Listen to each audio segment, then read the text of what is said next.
Vale, pues empezamos. Este sería un examen típico un problema típico de examen, en el cual nos dicen que tengo pues un transformador monofásico, ¿vale? Así que, bueno, pues puedo dibujar de esta manera, ¿vale? Transformador monofásico. Bien, lo vamos a pintar mejor. Acordaros, pin, pin, pin, pin, pin. Transformador monofásico. De tal manera que en el primario pues hay N1 espiras, en el secundario N2 espiras, aquí hay una tensión de alimentación U1 y aquí hay una tensión de alimentación U2. ¿Qué datos me dan de este transformador? Pues me dicen que su potencia nominal, S sub N, son 100 kVA, 100 kVA. Acordaros que lo importante de un transformador pues es la cantidad de potencia que es capaz de transmitir, ¿vale? Esta es la característica fundamental de un transformador. Yo el transformador lo quiero simplemente para que me haga una conversión entre valores de tensión y corriente de primario y secundario, pero tiene que hacerlo de tal forma que pueda permitir el flujo de potencia que digamos va a entregar el primario a demanda del secundario. También nos dicen que las características nominales de alimentación son que, bueno, el primario tiene 6.000 voltios y el secundario tiene 250 voltios, ¿vale? Así que nos están dando la relación de transformación. A través de esta información, lo que me están dando es la relación de transformación R sub T. Además, también me dicen que el parámetro εcc es igual a un 5%, ¿vale? Acordaros, εcc tiene que ver con una medida unitaria, una medida porcentual de la tensión de cortocircuito. Es decir, una medida indirecta de la impedancia de cortocircuito, ¿de acuerdo? La impedancia interna que tiene el transformador en la rama serie. Y bueno, pues me dicen que la frecuencia de trabajo son 50 Hz, dato adicional. Entonces me pide el problema, punto 1. Calcular la corriente que circulará por el secundario, ¿vale? Es decir, me piden cuánto vale I sub 2 en el supuesto de que se produzca en el mismo un accidente por cortocircuito. Así que me piden I sub 2 en cortocircuito. ¿Cuánto vale I sub 2 en cortocircuito? Y luego, segunda cosa que me piden, me dicen que se ha realizado un ensayo de vacío, ¿vale? Se ha hecho la típica prueba de vacío y ha salido, ¿vale? Que, bueno, las medidas que se han tomado han consistido en una tensión de vacío de 250 voltios. Ya estáis viendo pues que realmente, claro, pues las medidas que se han hecho son medidas en el secundario, ¿vale? Por tanto, lo que se ha dejado en vacío ha sido el primario. ¿Estamos? Me dicen que I sub 0, es decir, la corriente que consume el transformador cuando no hay nada conectado, pues son 25 amperios. En fin, puede parecer una corriente importante, pero claro, frente a, bueno, ya estáis viendo la potencia de vacío, 4.000 vatios. Bueno, como digo, puede parecer una corriente o una potencia importante, pero frente a 100.000, bueno, lógicamente tampoco es que sea, está un poco dentro de lo que serían características nominales. Bueno, pues dados estos datos me piden que determine cuánto vale R sub Fe, es decir, la resistencia de pérdida en el hierro, y X sub mu. ¿Vale? Es decir, justo que me piden calcular, me piden hallar la rama paralela. Vale, vamos a hacer un poquito de zoom y vamos a intentar empezar a resolver esto. Bueno, lo primero de todo es tener claro los conceptos que hemos visto en clase de teoría, ¿vale? El concepto, digamos, más general es entender cómo funciona el transformador con su modelo más completo, ¿vale? Y ya sabéis que el modelo más completo de transformador va a consistir en una rama serie para el primario, una rama paralelo y otra rama serie para el secundario. Acordaros que esto lo llamamos R1, esto lo llamamos XD1, y si vemos las cosas desde el primario, esto es R2' y esto es XD2'. Esto es RFE y esto es X sub mu, ¿vale? Aquí tendríamos U sub 1, aquí tendríamos U sub 2'.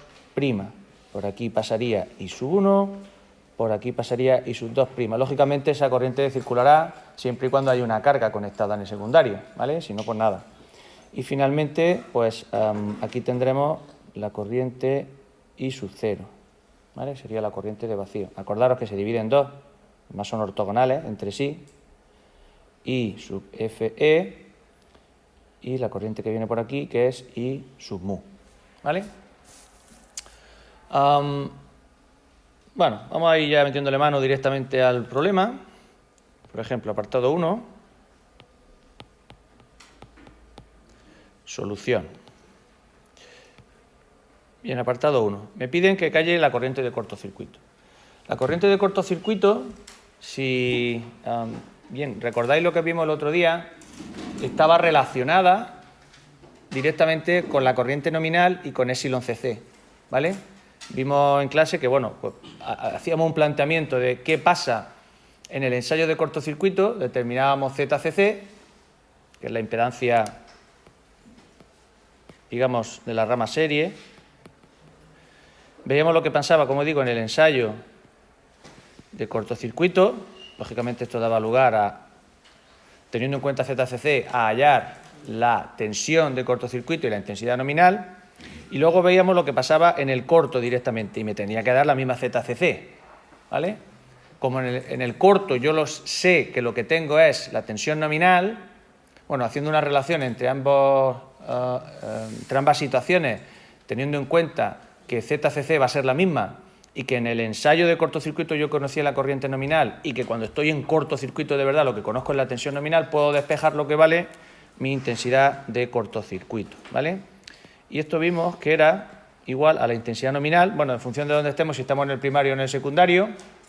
Entonces, bueno, pues se llamaba ICC1, aquí cogía la intensidad nominal, la dividía por epsilon cc, ¿vale?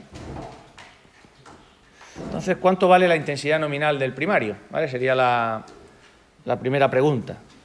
Pues mire usted, la intensidad nominal, que va a ser la que circule por aquí, cuando estemos en las condiciones, digamos, nominales propiamente dicho, es decir, conectar aquí una carga que demande una corriente, que es la que me dice el fabricante, digamos que, bueno, un poco la máxima que puede transportar o que pueda hacer pasar el transformador sin que sufra problemas, siempre la voy a poder sacar de esta información, ¿vale?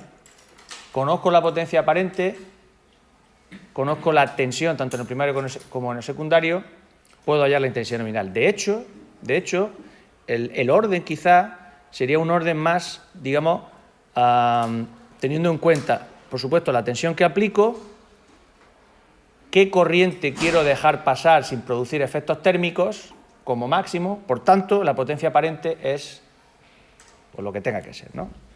Así que, digamos, yo diría que más bien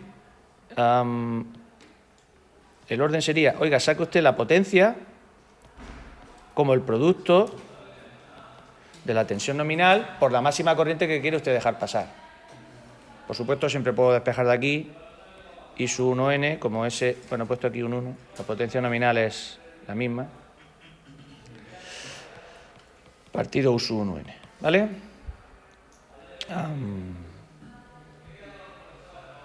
Bueno, 100.000 partido 6.000, esa intensidad nominal sale pues 100 partido 6, 16,6, ¿vale? Voy a hacer una cosa, a ver si me lo puedo hacer. No, está todo junto. A ver, voy a quitar esto de aquí.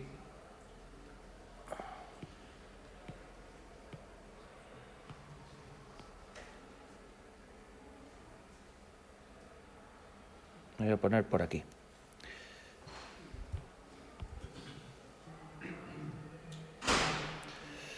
Vale, pues con esa información, ya que tengo lo que vale la intensidad nominal, pues la pongo aquí, 16,6, y sustituyo el epsilon cc, que es conocido, que es un 0, o sea, un 5%, pues 0,05, ¿vale? ¿Esto cuánto sale?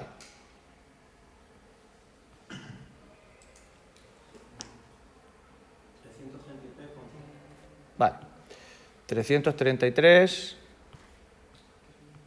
con 3 amperios, ¿no?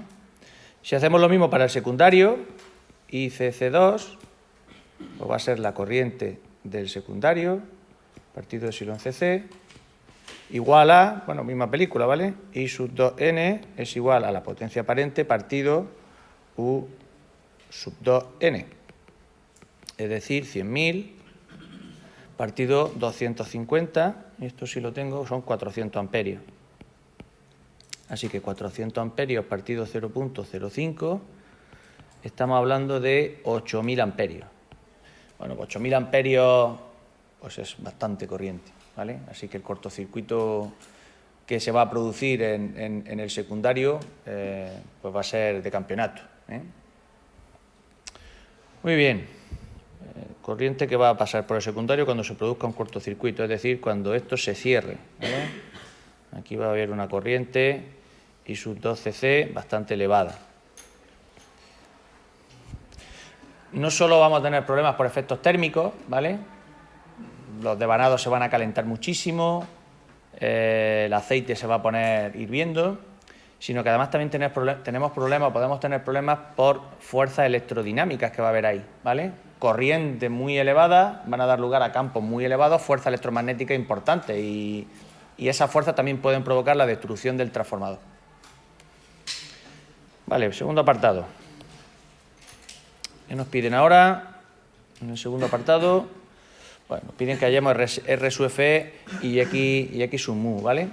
Entonces, bien, normalmente cuando nos piden ensayo o cuando nos dan datos de ensayo, habitualmente, bueno, pues no está mal dibujarse un diagrama fasorial o incluso un esquema de lo que tenemos, ¿vale?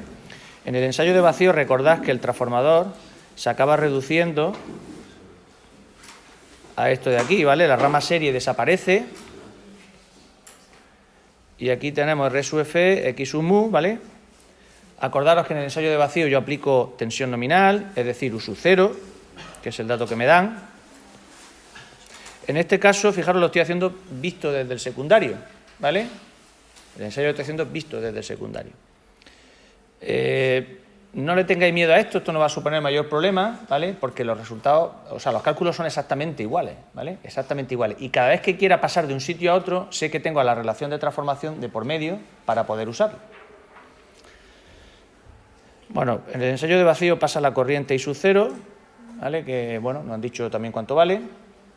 Y además, pues como dato, sé cuánta potencia se consume, P sub 0. Como digo, en ingeniería eléctrica siempre un diagrama fasorial nos va a venir bien. Así que os aconsejo que lo hagáis, incluso en transformadores, ¿vale? En este caso, para el ensayo de vacío, pues lo normal es colocar aquí a la tensión, ¿vale? Que en este caso se llama V0.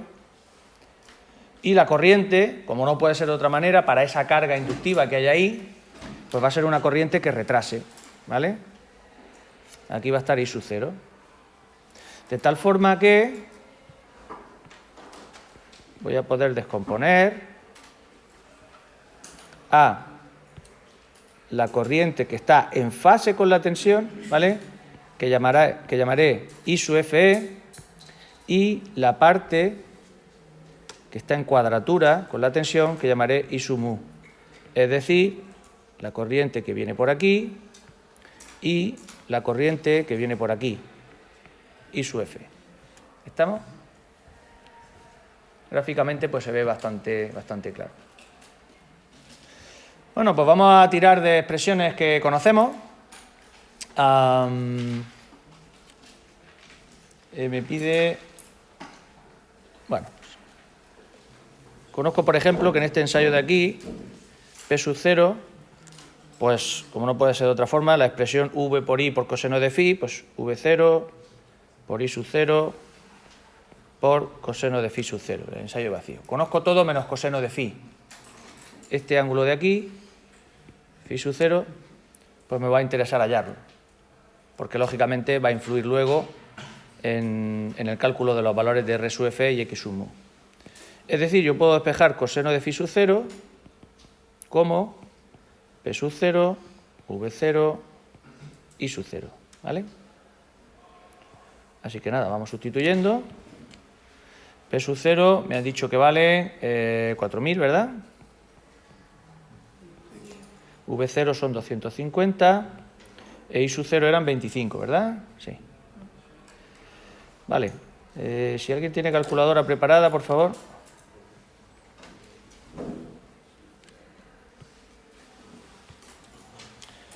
Eh, 0,64 me sale ahí también, o sea que vamos bien. 0,64, ¿vale?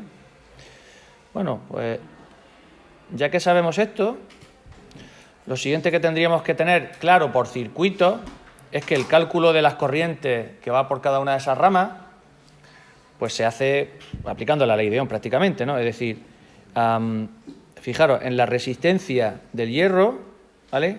La corriente que pasa por aquí no es nada más que la tensión partido esa resistencia, ¿no? Es decir, es aplicar la ley de Ohm. V sub 0 no es nada más que R sub Fe por I sub Fe.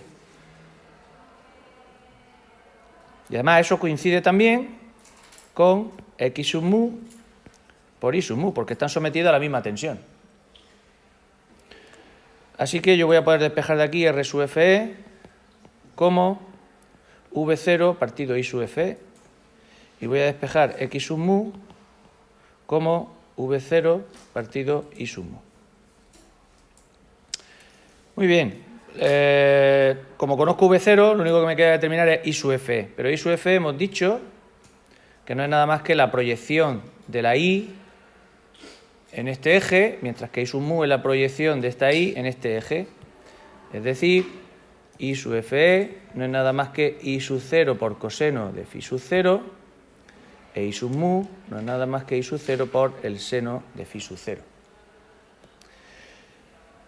Repito, la dificultad que tiene trabajar con estos problemas de transformadores, cuando llega el día del examen, mi experiencia me dice que ya no es tanto el concepto en sí del transformador, que es bastante simple de entender, sino que como hay que resolver también circuitos eléctricos en alterna, como que eso, digamos, hace que el alumno se pierda un poco más. Entonces, no debería ser el caso. Es decir, resolver este tipo de circuito tan sencillo, le llame transformador o le llame problema de monofásica, debería ser sencillo para vosotros resolverlo, ¿vale? Bueno. V0, perdón, hemos dicho que vale 250. E I sub F, que es I sub 0 por coseno de Φ sub 0, pues nada, I sub 0 hemos dicho que vale 25 y el coseno de Φ sub 0 vale 0,64. Si alguien puede ir haciendo esos cálculos, por favor. 16 amperios, 16 ohmios, ¿verdad? No, perdón, era la intensidad de hierro. Haceme ese cálculo. ¿Cuánto vale directamente R sub F? Mientras yo voy poniendo por aquí, 250, 15,6, ¿vale? Y aquí el seno de Φ, pues arcocoseno de 0,64 y el seno de lo que salga.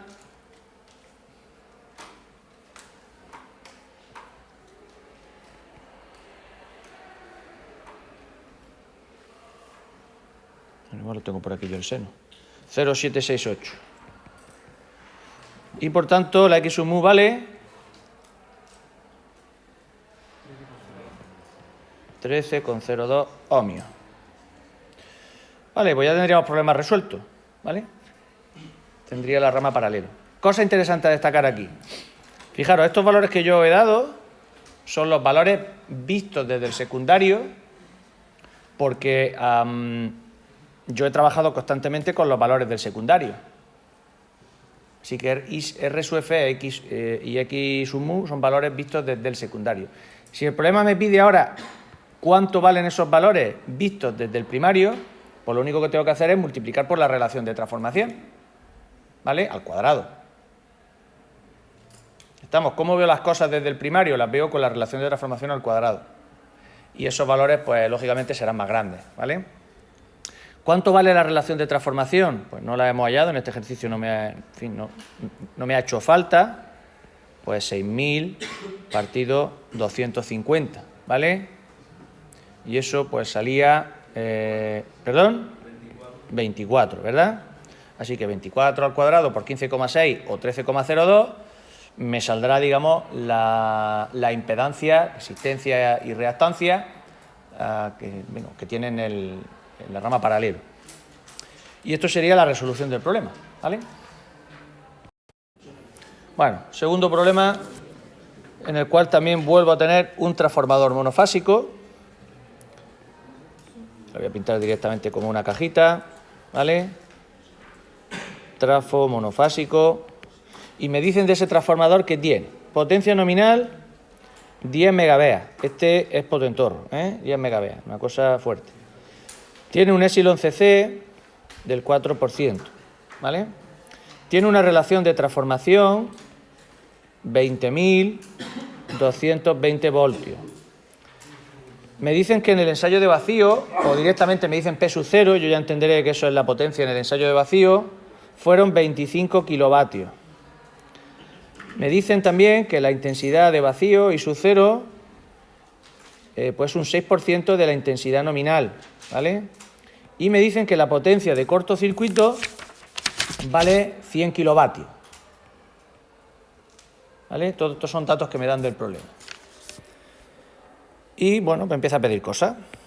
¿Qué me pide al principio? Pues epsilon RCC y epsilon XCC, ¿vale? Estas son cosas que me pide nada más empezar, ¿verdad?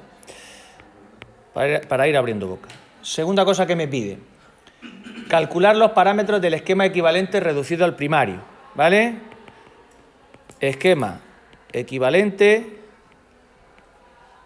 reducido al primario. Y además me lo pide de tal forma que dibuje el esquema en T y el esquema en gamma, ¿vale?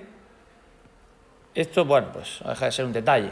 Una vez que tiene uno de los parámetros, pues dibujar el esquema es una cosa bastante trivial. Y finalmente, punto tercero, me pide que calcule el rendimiento a media carga para un consumo capacitivo con factor de potencia 0,8. Es decir, me pide rendimiento, esto es lo que me pide, a media carga.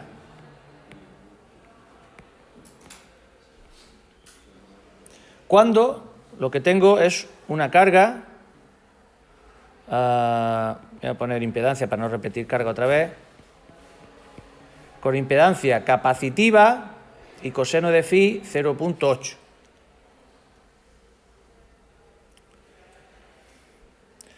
Bueno, pues nada, vamos al lío.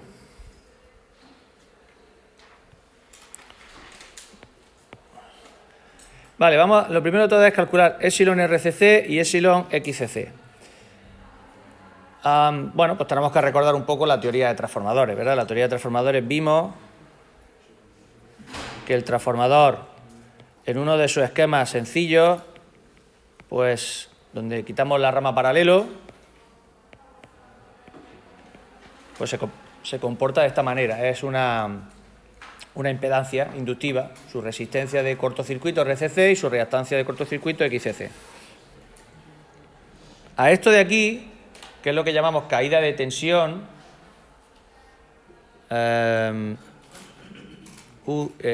incremento de UCC o UCC directamente. Bueno, esto, acordaros, está relacionado con epsilon CC, ¿vale? Epsilon CC no es nada más que UCC partido, bueno, vamos a hacerlo referido al primario, ¿vale? Y así vamos.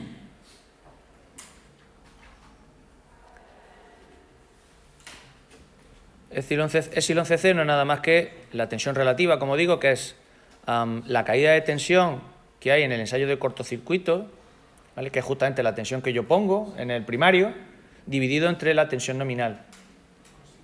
Acordaros que uso 1cc, lo saco del ensayo de cortocircuito.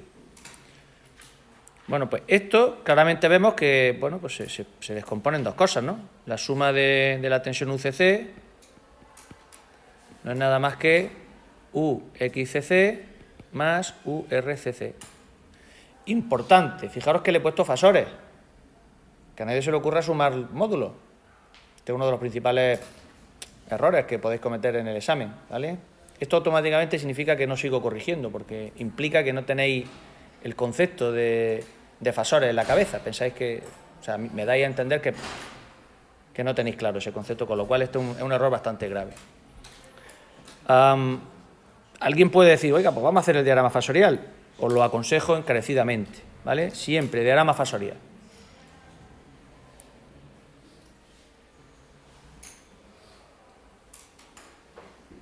Si esto es U sub 1,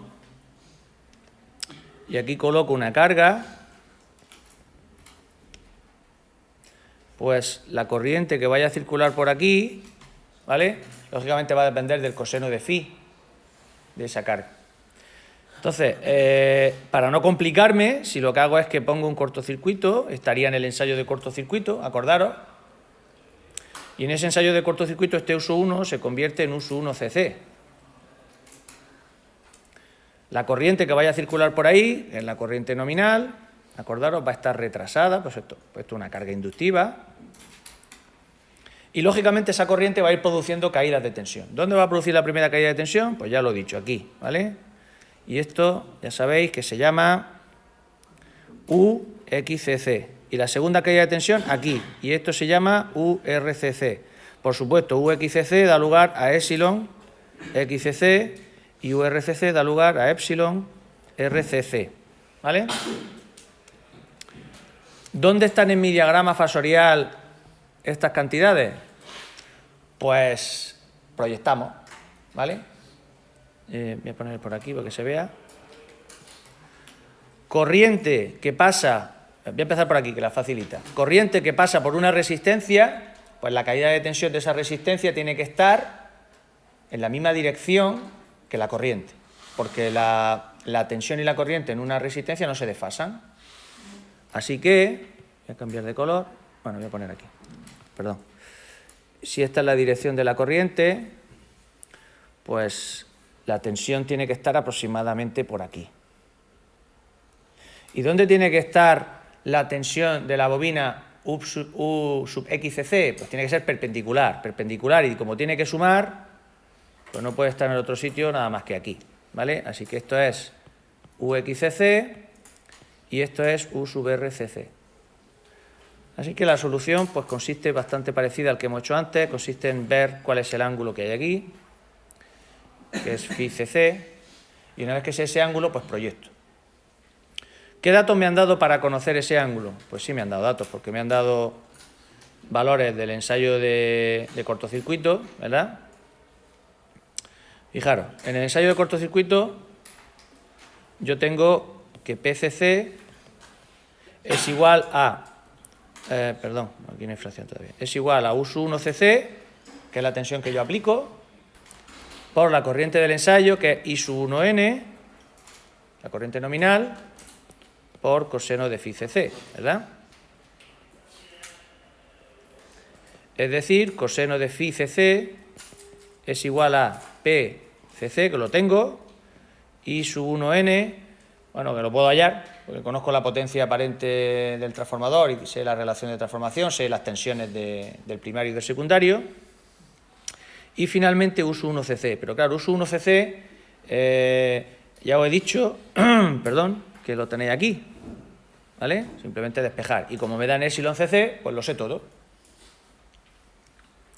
Así que despejemos. PCC son 100 kilovatios, 100.000 vatios. I sub 1N, pues es S sub N partido U sub 1N, es decir, 10 elevado a 6 partido los 20.000, ¿verdad?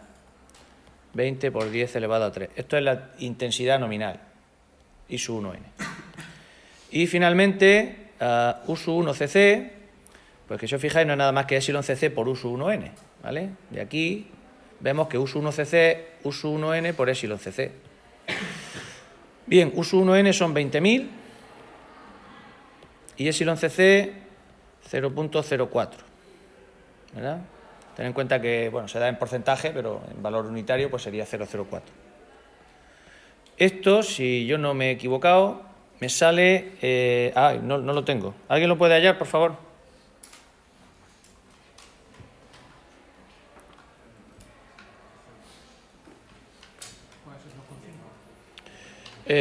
No, porque el coseno de phi CC y el coseno pues está entre 0 y 1. No puede ser... ¿Perdón?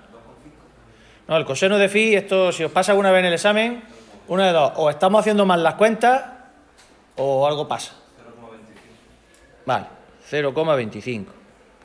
Puede ser que me haya comido yo Sí, vale, me he comido aquí un 0, ¿verdad? Esto es 10 elevado a 7.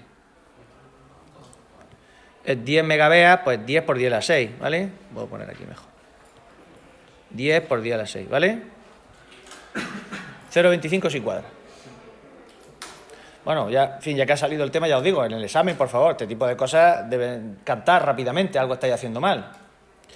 Bueno, pues una vez que tengo el coseno de phi cc, es evidente que puedo hallar u sub x cc y u sub r cc, ¿vale? U sub r cc no es nada más que u sub 1 cc por coseno de phi cc, y u sub x cc no es nada más que u sub 1 cc por el seno de phi cc. Que realmente, si os ponéis a pensar, pues me vengo aquí a este lado a la izquierda, es exactamente lo mismo que epsilon r cc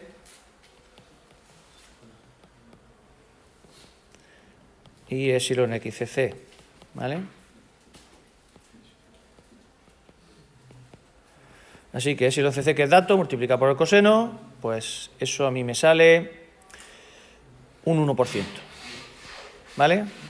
Efectivamente, 4 por 0,25, pues un 1%. Y con el seno pues sale un 3,87.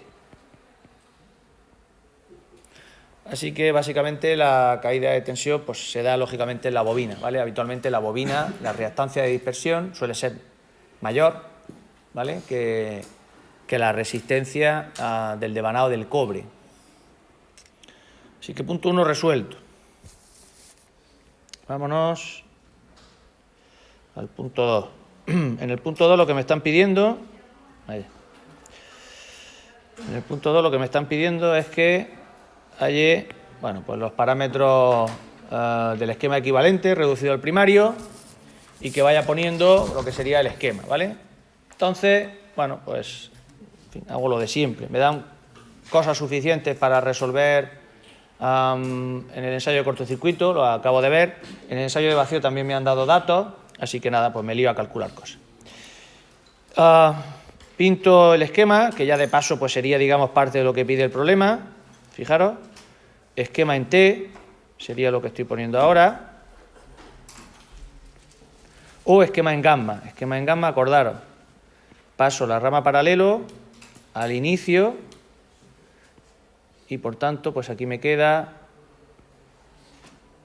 el resto, ¿no? Aquí tendría R1, aquí tendría XD1, aquí tendría RFE. En fin, el problema está pidiendo que hagamos todo esto. XD2', ¿vale? Y aquí tendríamos pues igual RFE, X sub mu, esto sería RCC y esto sería XCC. Ya he juntado R1 y R2' con XD1 y XD2'. Así que vamos a calcular cosas directamente, ¿vale? Bien, en el ensayo de cortocircuito sé lo que vale epsilon RCC, con lo cual directamente yo puedo calcular RCC, porque, acordaros, repito, esto no es nada más que la medida de la caída de tensión en esa resistencia. Como sé la corriente, pues automáticamente sé lo que vale la resistencia, ¿no? U, RCC, no es nada más que I sub 1n por RCC. Bueno, pues en vez de tener U sub RCC me han dado epsilon. Pues muy bien, pues lo que hago es que esto es igual... Bueno, voy a dejarlo aquí, sigo... No lo borro, ¿vale? Esto es igual a epsilon RCC por U sub 1n. Aquí puedo despejar RCC, sí. Epsilon RCC por U sub 1n partido I sub 1n. Igual a, perdón, me salen 40 ohmios.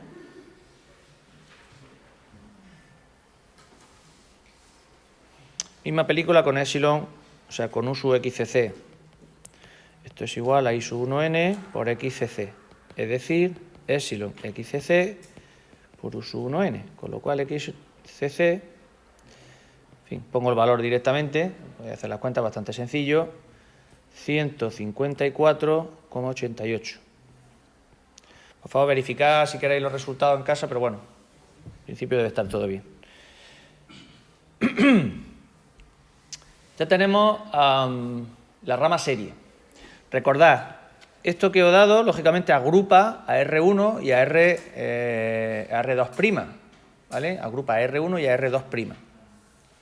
Yo podría hacer, y de hecho se hace, decir que RCC, pues como es igual a R1 más R2', voy a decir que, bueno, ambos valores R1 y R2' son similares, son iguales y reparto. De tal forma que R1 igual a R2' igual a RCC medio, es decir, 20 ohmios. Lo normal, ya os conté en su momento, es que yo pueda hallar las resistencias de los devanados del cobre simplemente haciendo un ensayo de continua. Lo hago en vacío, dejo el secundario abierto, aplico tensión continua en el primario, veo la corriente y automáticamente estoy midiendo la resistencia interna del devanado del cobre. Si hago esa misma operativa por el secundario, pues igual, saco la resistencia. Sí. Por convenio, básicamente, ¿vale? Por convenio. Simplemente se toma ese convenio, se constata, se comprueba que son parecidas. Y bueno, pues se hace esto, ¿vale? Pero ya digo, el método más fiable para hallar cuánto vale la resistencia sería hacer, como digo, con un ensayo de continua. De hecho, se le hace a los transformadores. Fijaros que R1 ya tendría su valor real, R2' podría calcular su valor real, ¿vale? Que sería, pues, teniendo en cuenta la relación de transformación al cuadrado. Bueno, con XCC se hace lo mismo, ¿vale? No lo voy a poner porque no merece la pena. Vale, ya he calculado la rama serie. Ahora me queda la rama paralelo. En la rama paralelo me han dado de datos lo que vale la potencia de vacío y la intensidad de vacío.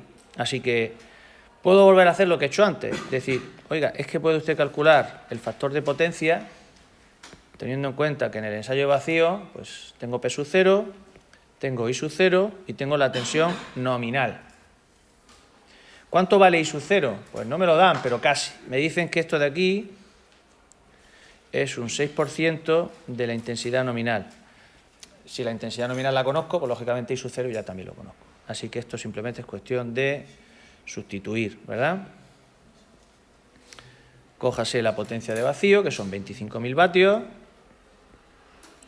I sub 0, que es un 6%, pues 6% de la intensidad nominal. ¿Cuánto vale la intensidad nominal? Pues acordaros, 10 por 10 elevado a 6, que es la potencia nominal, partido 20 por 10 elevado a 3, que es la tensión nominal del primario. Esa es la corriente nominal del primario. Por U sub 1n, que son 20 por 10 a la 3. Bueno, no lo tengo hecho porque tengo los cálculos implícitos. ¿Alguien puede hacer este cálculo, por favor?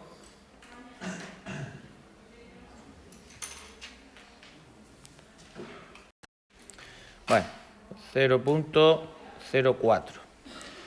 Algo bastante coherente, porque en los ensayos de vacío, donde realmente está la impedancia, es justo en la bobina. Es decir, la reactancia es bastante más grande que la resistencia de pérdida en el hierro, ¿vale?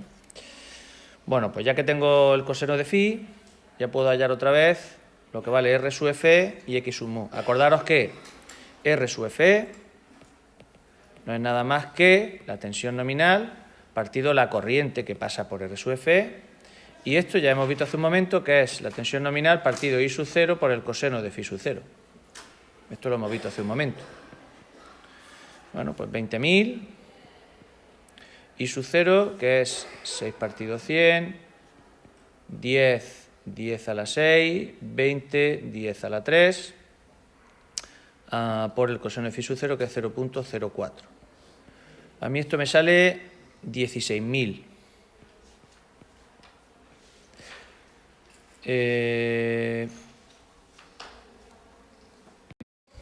Vale, 16.000 ohmios. X sub mu, U sub 1n, I sub mu, igual a U sub 1n, esto habéis dicho 16.666, ¿verdad? U sub 1n partido I sub 0, seno de phi sub 0. Lógicamente, si el coseno es muy pequeño, pues el seno de phi será casi 1, probablemente. Vuelvo a poner 6 partido 100, 10, 10 a la 6, 20, 10 a la 3, y esto pues será casi 1, 0.99, una cosa así será, probablemente. Sí, según mis cálculos esto sale 667,33 ohmios. ¿Vale? Bien, depende de los decimales que cojáis. Vale, tened en cuenta, fijaros que he dicho antes que esperaba que la bobina fuese mucho más grande. Realmente lo que tenía que haber dicho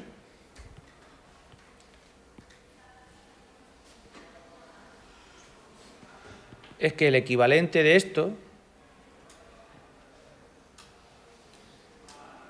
¿vale? Esto sí que será muy grande. La bobina o la reactancia de la bobina frente a la resistencia de pérdida del hierro es bastante más pequeña, ya lo estáis viendo, pero cuando hagáis este paralelo, acordaros que si yo quiero saber qué impedancia tiene esto, pues tendré que hacer el paralelo, ¿no? 1 partido Z pues será 1 partido R sub Fe más 1 partido X sub mu, ¿vale?